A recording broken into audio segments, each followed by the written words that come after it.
The stars looked like tiny white dots on the black screen of space. Dr. Samantha Wright stared at them from the viewing deck of the USS Horizon. The ship hummed softly around her. After 2 years in deep space, she still found the view amazing. "Doctor, right to the bridge," a voice called over the intercom. "We have something you should see." Samantha walked quickly through the curved hallways of the ship. When the doors to the bridge slid open, everyone was looking at the main screen. "What do we have?" she asked, moving to stand next to Commander Jack Martinez. "We picked up a distress signal 20 minutes ago," Jack said. His face was serious as he pointed to a blinking dot on the screen. "There's a ship out there, not one of ours." Samantha felt her heart beat faster. "First contact?" "Maybe," Jack nodded. "Or maybe not the first. The ship looks damaged. We're moving closer to check it out." Dr. Alan Peterson, the ship's language expert, was already working at his station. "The signal doesn't match any known pattern. It's definitely not human." "How far?" Samantha asked. "About 30 minutes at current speed," replied Lieutenant Olivia Taylor from the pilot's seat. Her fingers moved quickly over the controls. Jack turned to face the crew. "I want a rescue team ready in 20 minutes. Dr. Wright, you're with me. Dr. Peterson, too. We need to know what we're dealing with." Samantha hurried to her lab to grab her equipment. This was why she had joined the mission, to find new life forms. But her excitement mixed with fear. Unknown species could be dangerous. In the loading bay, Jack's team was checking their gear. 6 security officers in protective suits stood ready. Jack handed Samantha her suit. "Remember the rules," he said. "Stay behind security at all times. If I say run, you run. No questions." "I've done this before, Commander," Samantha replied as she put on her suit. "Not with aliens, you haven't," Jack said. "Nobody has." The small shuttle left the USS Horizon and moved toward the strange ship. As they got closer, Samantha saw that it was huge, at least 3 times bigger than their own vessel. Its dark metal surface had strange patterns that seemed to change color as they watched. "That's not normal. Metal," Samantha said, scanning the ship. "The surface seems almost alive." "Life signs?" Jack asked. Samantha checked her scanner. "Very faint. Multiple readings, but they're weak, like they're sleeping or in some kind of stasis." The shuttle circled the alien ship. Large parts of it were damaged with twisted metal and dark holes, showing something had attacked it. Whatever did this had serious weapons, Jack observed. They found an entry point, a damaged door that hung open. Jack's team secured harnesses and crossed the empty space between the ships. Samantha followed, her heart pounding as she floated through space toward the unknown. Inside, emergency lights cast a dim blue glow over everything. The air was breathable but cold.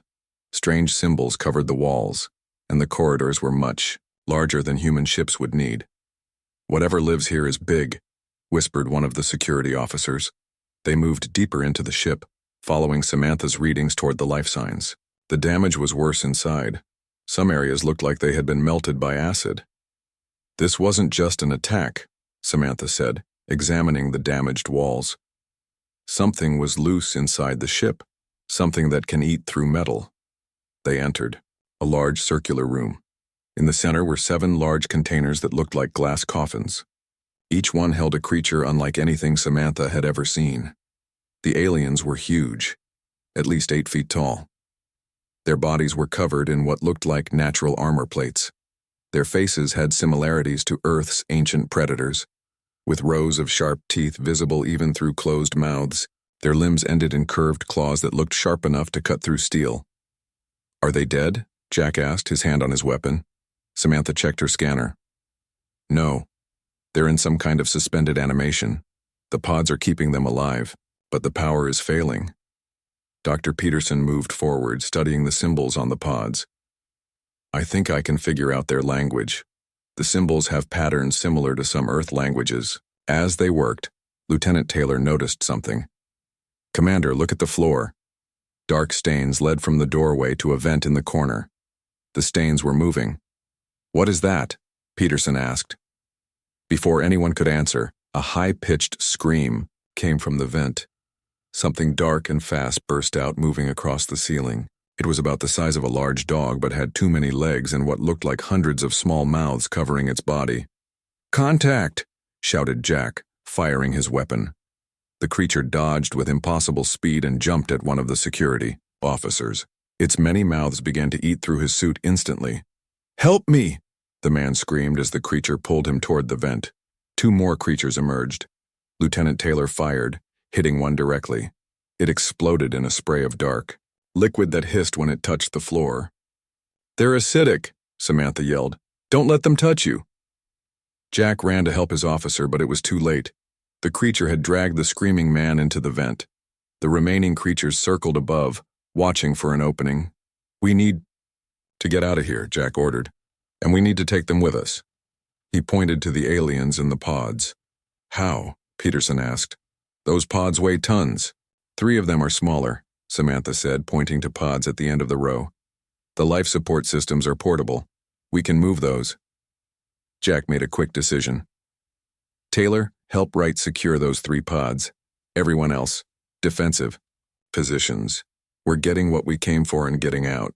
As they worked to disconnect the pods, more creatures gathered at the vents, hissing and testing the air. When the first pod was free, one creature launched itself at Peterson. Jack pushed him aside and fired, hitting the creature in midair. They managed to secure 3 pods and began moving them toward the exit. The security team formed a protective circle, firing at any creature that came close. "They're hurting us," Taylor observed as they moved. "They're smarter than they look." The trip back to the shuttle was a fighting retreat. 2 more security officers were lost to the creatures that seemed to melt out of the shadows. When they finally reached the shuttle with the 3 alien pods, everyone was breathing hard. As they pulled away from the ship, Samantha looked back at the alien vessel. "What were those things?" she asked. "I don't know," Jack replied, his voice grim. "But I think we just found out what damaged that ship. And now we've brought whatever was in those pods onto our ship." The shuttle docked with the USS Horizon. As medical teams rushed to help the injured security officers, Samantha couldn't stop thinking about the aliens they had rescued. What were they? Why were they in those pods? And what were the creatures that had attacked them? She didn't know it yet, but the answers would change humanity's understanding of the universe forever. The medical bay of the USS Horizon was quiet except for the soft beeping of machines. Dr. Samantha Wright checked the readings on the 3 alien pods for the 10th time that hour. The creatures inside hadn't moved, but their life signs were growing stronger as the ship's systems powered their strange containers. "Any changes?" Commander Jack Martinez asked as he entered the room. Dark circles under his eyes showed he hadn't slept much since the rescue mission 2 days ago. "Their brain activity is increasing," Samantha said. "I think they're starting to wake up." Jack frowned. "Are the security measures ready?" "Yes. Force fields are in place around each pod. If they turn hostile when they wake up, we can contain them." Dr. Alan Peterson sat at a desk nearby, surrounded by screens filled with the strange symbols they had found on the alien ship. "I'm making progress with their language," he said. "Their writing system uses patterns based on mathematical principles. It's complex but logical." A soft alarm sounded from one of the pods. The alien inside moved slightly. "Get ready," Jack ordered. 6 security officers took positions around the medical bay, weapons ready but not aimed directly at the pods. The clear cover of the first pod slid open with a hiss. The alien inside breathed deeply, then opened its eyes. They were golden with narrow black pupils like a cat's eyes but larger. It sat up slowly, movement smooth despite its size. The alien looked around the room, eyes narrowing at the sight of the humans. Its mouth opened slightly, showing rows of sharp teeth. A low growl filled the room. "Hello," Dr. Peterson said, stepping forward carefully. "We are humans. We rescued you." The alien tilted its head, studying Peterson. It made a series of clicks and growls. "The translator isn't working yet," Peterson said. "But I think it understands we're not hostile." The other pods opened. The aliens inside woke up more quickly, as if responding to the first one. They were similar in appearance, but with slight differences. One had darker armor plates and more scars. Another was slightly smaller with fewer markings. The first alien to wake was clearly the leader. It stood up slowly, revealing its full height of nearly 8 feet. Despite being in stasis, its muscles moved with power and grace. It pointed to itself and made a sound that seemed like a name. Krelzar, Peterson repeated carefully. The alien nodded. It pointed to the scarred one. Dralok, then to the smaller one. Vexna. They understand the concept of names, Samantha said quietly. That's a good start. Peterson introduced himself and the other humans. Krelzar repeated each name, the alien mouth struggling with some of the sounds. For the next few hours, Peterson worked with the aliens to establish basic communication. They learned quickly. By evening, with the help of the ship's computers, analyzing speech patterns, they could exchange simple ideas. Your ship damaged, Peterson said slowly. You in danger. We help. Krelzar nodded. Gratitude to humans. Zelnaga, remember help. Zelnaga? Is that your species? Samantha asked. Yes, we Zelnaga. You humans. Different, but both think. Dralok, the scarred one, seemed less friendly. He constantly watched the security officers and tested the limits of the force field when he thought no one was looking. Vexna, the smaller one, showed more interest in the humans. Why help Zelnaga? Not same kind? Jack stepped forward. We help because it's right. We explore space to find other intelligent life. Krelzar made a sound that might have been a laugh. Find life. Find death too. Bad things follow Zelnaga. The creatures on your ship? Samantha asked. What were they? All 3 aliens grew still. Krelzar's eyes narrowed. Death bugs, made by Void Harbingers, old enemy of Zelnaga. These Void Harbingers, Jack said. Are they following you? Before Krelzar could answer, an alarm sounded throughout the ship. Lieutenant Olivia Taylor's voice came over the intercom. Medical emergency in crew quarters. We have multiple crew members, reporting severe pain and fever. Samantha rushed to respond. In the crew quarters, 5 crew members were on the floor, their skin pale and covered in sweat. One was having seizures. Get them to Medical Bay 2, she ordered the medical team. Full quarantine procedures. Hours later, 15 crew members were sick. Samantha worked frantically to find the cause. Under her microscope, she finally saw it. Tiny organisms in their blood multiplying rapidly. They're some kind of parasite, she told Jack. They attack the nervous system first, then spread to other organs. Where did they come from? I found traces on the security team's suits from the alien ship. They must have been exposed during the rescue. Jack's face darkened. Could our guests have brought them intentionally? I don't think so. Look. Samantha showed him another slide. I found the same parasites in samples from the Zelnaga, but they're dormant. Something in their biology keeps the parasites from activating. They called Krelzar to Medical Bay 2. When the alien saw the sick humans, a strange expression crossed his face. Deathbug small children, he said, in blood, kill slow. Do you have medicine? Samantha asked. Something to kill them? Krelzar shook his head. No cure. Zelnaga strong, carry bugs but not die. Thought humans die quick. Surprise. As they talked, a monitor beeped. One of the infected crew members, a young engineer named Steve, was waking up. His fever had broken. That's impossible, Samantha said, checking his vitals.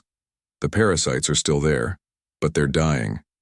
Over the next day, 3 more crew members began to recover. The Zelnaga watched with growing interest. How? Humans fight bugs? Vexna asked, examining Steve's blood samples alongside Samantha. Zelnaga only carry, never kill bugs. I don't know yet, Samantha admitted. Something in our immune system must attack them. Krelzar studied the recovering humans with newfound respect. Humans small, look weak, but strong inside where matters. That night, Samantha noticed something strange.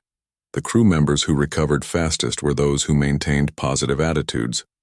They talked with friends, watched funny videos, and even joked about their condition. When she mentioned this to Dr. Peterson, he had an interesting theory. What if emotional states affect the parasites? The Xel'Naga seem very serious, very predatory. Maybe they don't experience emotions the same way we do. As if to prove his point, Steve was laughing at something on his tablet when Samantha checked on him. His blood work showed the fastest parasite decline of any patient. Krelzar entered the room and watched Steve laugh with confusion. What sound? Why show teeth not for attack? He's laughing, Samantha explained. It's what humans do when something is funny. Brings joy. Not understand funny. Not understand joy, Krelzar said. Samantha realized they might have discovered something important, not just about the parasites, but about the difference between humans and the fearsome Xel'Naga. The aliens might be physically superior in every way, but humans had something they lacked entirely, and somehow that human ability might be their best weapon against the terror that was coming. The USS Horizon changed course to Research Station Alpha on Jupiter's moon Europa. The station had better medical equipment and research labs than the ship. Commander Jack Martinez hoped they would find answers there. Dr. Samantha Wright spent most of the journey studying blood samples. The tiny parasites were unlike anything in Earth's medical records. They attacked human nerve cells but seemed unable to cause the same damage they did in test animals. Look at this, she said to Dr. Peterson as they worked in the lab. When I add stress hormones to the blood sample, the parasites become more active. But when I add endorphins and other happiness chemicals, they slow down. Peterson nodded. That fits what we're seeing in the patients. The ones who stay positive recover faster. The three Xel'Naga watched the research with growing interest. Vexna in particular spent hours observing the lab work. Parasites designed to kill all life, Vexna explained in their now improved English. Void harbingers created them as perfect weapon, no cure found in many worlds. Yet some of our crew are getting better, Samantha said. Why do you think that is? Vexna tilted her head. Humans different, do strange thing with mouth, make sounds when happy. You mean laughing, smiling? Yes. Xel'Naga not do this. We show teeth to threaten, not for joy. This gave Samantha an idea. She gathered the recovering patients and showed them comedy videos. She took blood samples before and after they laughed. The results were clear. Laughter caused chemical changes that weakened the parasites. When the ship reached Research Station Alpha, the station's director, Dr. Ryan Mitchell, met them at the docking bay. He was a tall man with kind eyes and a serious face. His eyes widened when he saw the Xel'Naga. When you radioed about aliens, I wasn't expecting anything quite so. He paused, searching for a polite word. Terrifying? Samantha offered with a small smile. Impressive, Mitchell corrected himself as Krelzar approached. The research station provided better facilities. In the underwater complex, Dr. Wright set up experiments to learn more about the connection between human emotions and the parasites. The brainwaves produced during laughter create a frequency that disrupts the parasites' nervous systems, she explained at a meeting with the station, leaders, and the Xel'Naga. It's like the right sound can shatter a glass, the parasites literally break apart. Krelzar made a low growling sound.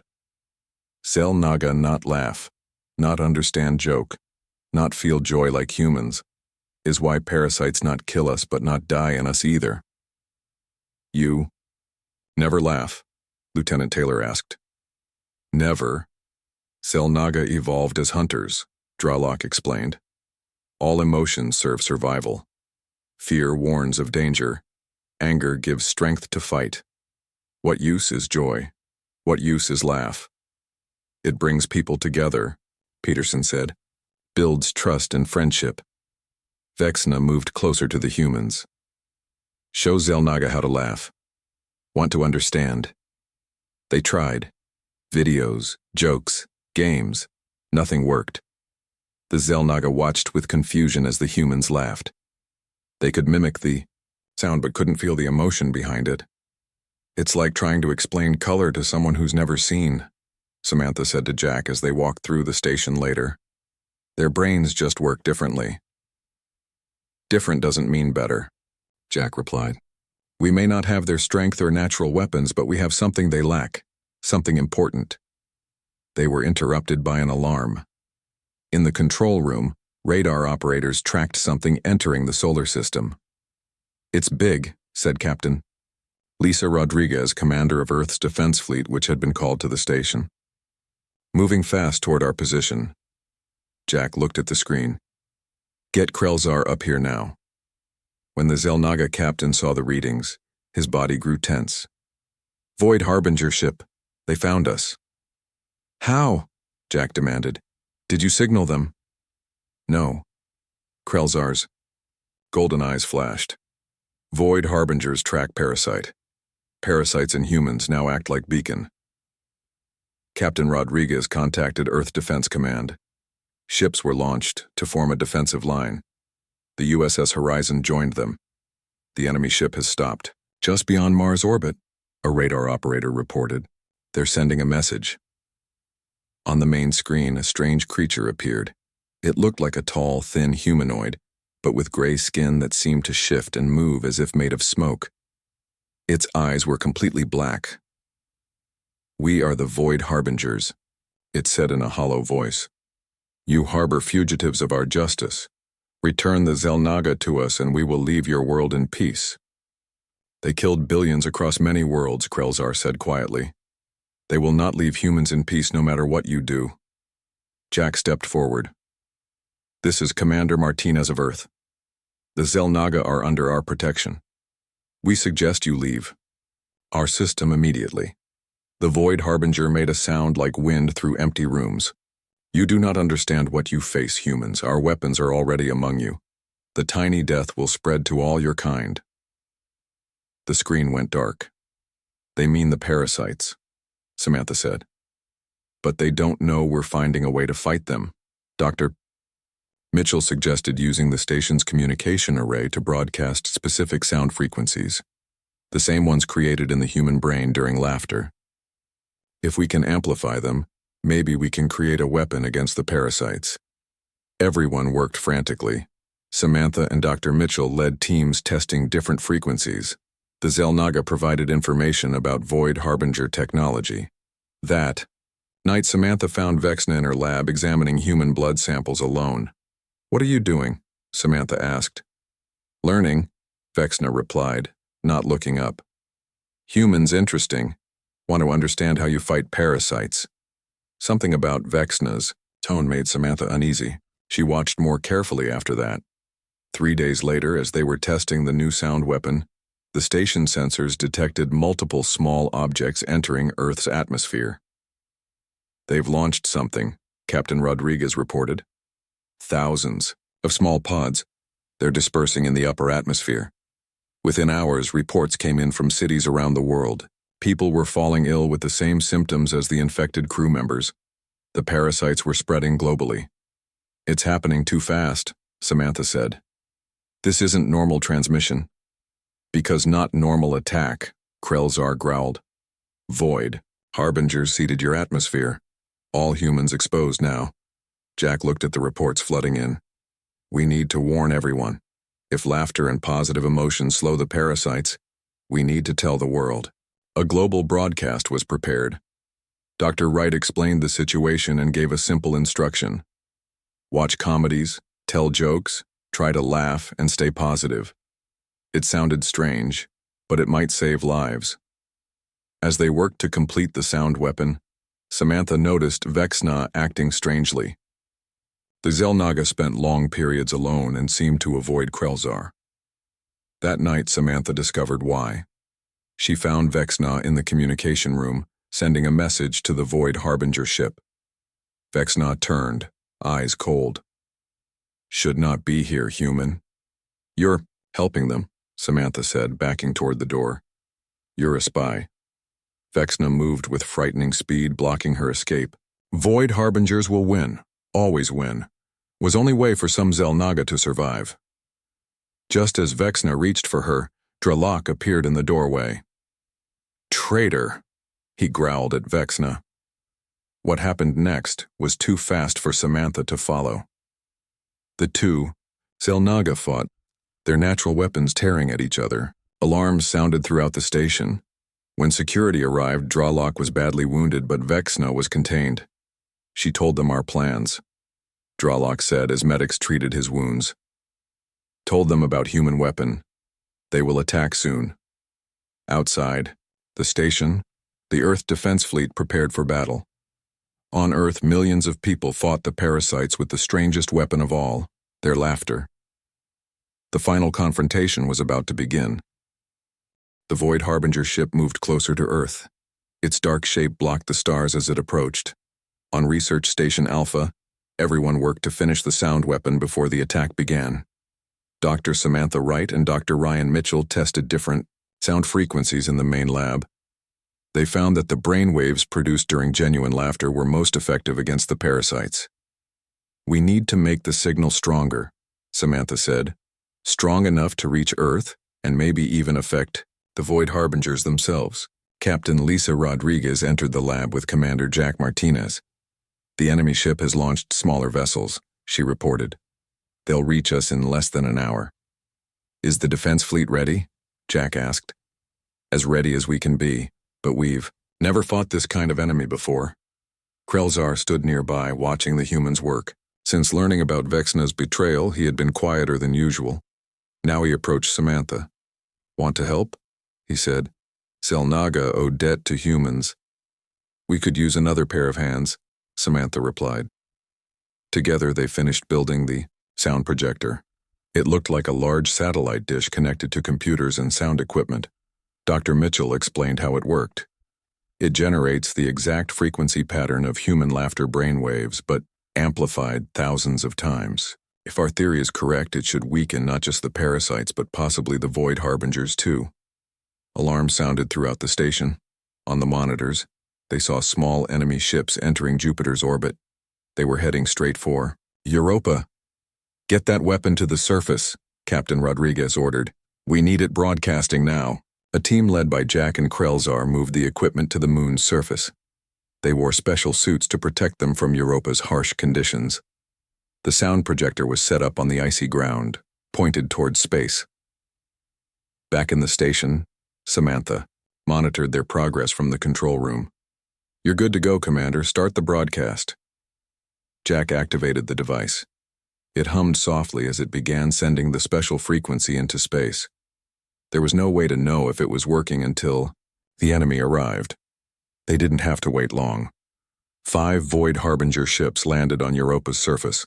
Strange creatures emerged, tall gray figures that moved like smoke but seemed solid enough to carry weapons. "Defensive positions," Jack ordered his team. The humans and Krelzar took cover behind ice formations near the sound projector. The first shots came from the Void Harbingers. Their weapons fired dark energy that melted anything it touched. Jack's team returned fire, but the enemy was hard to hit. Their bodies seemed to shift and change shape, making them difficult targets.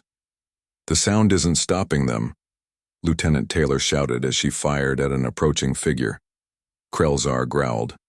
"Takes time. Must protect sound machine." The battle was fierce. 3 human security officers fell to the enemy weapons. The rest of the team was forced to retreat closer to the sound projector. In the station below, Samantha watched the battle on monitors. She noticed something strange.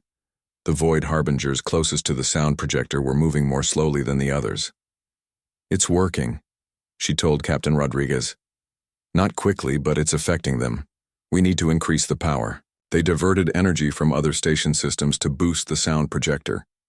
On the surface, Jack noticed the change immediately. The closest Void Harbingers began to move as if they were in pain. Their smoky bodies rippled and became less solid. One of them reached the sound projector and tried to destroy it. Krelzar leaped forward, showing the full power and speed of his species. His natural claws tore through the Void Harbinger's body. The creature made a horrible sound like wind through a broken window, then collapsed into nothing. "They can be killed," Krelzar roared. The battle turned in their favor. As the sound waves weakened the Void Harbingers, the human team found them easier to fight. But more enemy ships were landing. They were being overwhelmed by numbers. Jack was hit by an enemy weapon. The dark energy burned through his suit and into his shoulder. He fell behind a ridge of ice, gritting his teeth against the pain. Krelzar fought his way to Jack's side. "Bad wound. Need medical help." "Can't leave," Jack said through clenched teeth. "Need to protect the projector." To his surprise, Krelzar made a strange sound, almost like a laugh but harsher. "Humans. Small bodies, big spirit, like you, Commander." Then Krelzar did something unexpected. He told Jack a joke, a simple one about a Xel'Naga hunter who couldn't catch its prey because it kept looking in the wrong direction. It wasn't very funny by human standards, but Jack understood it was Krelzar's attempt at humor. Jack laughed, partly from surprise and partly from pain. "Was that a joke? Are you trying to make me laugh?" "Yes. Laughter makes humans strong against parasites. Maybe makes you strong in battle too." Jack laughed again, and somehow it did help with the pain. He got to his feet, still holding his injured shoulder. "Let's finish this." Together, they rejoined the fight. The sound projector continued to broadcast, weakening the enemy more with every minute. Reports came in from Earth. The parasites were becoming less effective as humans followed the advice to stay positive and laugh. In space, the Earth Defense Fleet engaged the main Void Harbinger ship. Captain Rodriguez coordinated the attack from the station. The enemy ship was powerful, but it too seemed affected by the sound waves that now filled the space around Europa. The leader of the Void Harbingers sent another message. Its voice sounded weaker, less confident. "What have you done, humans? What weapon is this?" Samantha answered from the control room. "It's not a weapon. It's just who we are." The Void Harbinger seemed confused. "Impossible. No species has resisted the parasites before. How do you do this?" "We laugh," Samantha said simply. "We find joy even in dark times. It's something your parasites can't fight." On Europa's surface, the battle reached its peak. The sound projector was damaged but still working. Most of the Void Harbingers had retreated back to their ships. Only their leader remained, facing Krelzar and Jack. "Your alliance with humans will not save you, Xel'Naga," the Void Harbinger said, its voice like dry leaves in wind. "They are weak creatures. They will fall eventually." Krelzar looked at Jack, who was still fighting despite his injury. "No," the Xel'Naga said firmly. "Humans not weak. Different strength. Better strength." The Void Harbinger leader attacked. Krelzar met it with full force. The two ancient enemies fought while Jack protected the sound projector from other attackers. Above them in space, the Earth fleet had surrounded the main enemy ship. With the sound waves weakening it, they were able to break through its defenses. The ship began to break apart. On Europa's surface, Krelzar finally defeated the Void Harbinger leader. As it died, it made one final threat. "We will return. The parasites remain in your world. They will evolve, adapt." Krelzar looked at the dying creature with cold eyes. "And humans will laugh at them." The remaining enemy ships retreated from the solar system. The battle was over, but the war against the parasites had just begun. They were still present on Earth and in everyone who had been infected. As medical teams treated the wounded, Jack looked at Krelzar. "Did you mean what you said? About humans having a better kind of strength?" The alien predator nodded slowly. "Xel'Naga stronger in body, humans stronger in spirit. Never seen species laugh in face of death before. Strange. Power. Scary power." Jack smiled despite his pain. "Who would have thought our secret weapon would be a good sense of humor?" 6 months passed after the battle on Europa. Earth was healing. The sound projectors were now installed in cities worldwide, broadcasting the special frequencies that weakened the parasites. Most infected people had recovered, though some still fought the tiny invaders in their blood.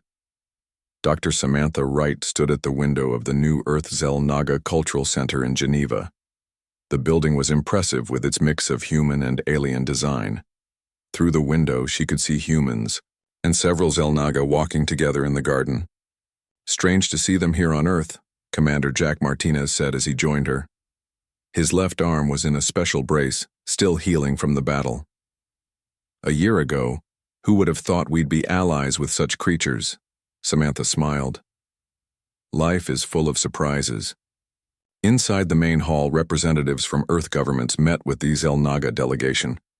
After the defeat of the Void Harbingers, more Xel'Naga ships had arrived, not to invade, but to learn. The parasites were still a threat across the galaxy, and humans had the only effective defense against them. Krelzar, now the official ambassador of his people, stood at the center of the room. His massive form made the human politicians look small beside him, but there was respect in his golden eyes. "The treaty marks new beginning," he said in his deep voice. His English had improved greatly. Xel'Naga and humans together against greater enemies. Dr. Alan Peterson, who had become an expert in Xel'Naga language and culture, translated some complex terms. The treaty would allow limited Xel'Naga settlement on uninhabited planets in the solar system. In exchange, they would share their advanced technology and help protect Earth from future threats. After the formal ceremony, Samantha met with Dr. Ryan Mitchell in his laboratory. He had continued studying the relationship between human emotions and the parasites. "We've made significant progress," he told her, showing charts on his computer. "The sound projectors keep the parasites weak, but they're adapting. We need to stay one step ahead." "What about the Xel'Naga?" Samantha asked.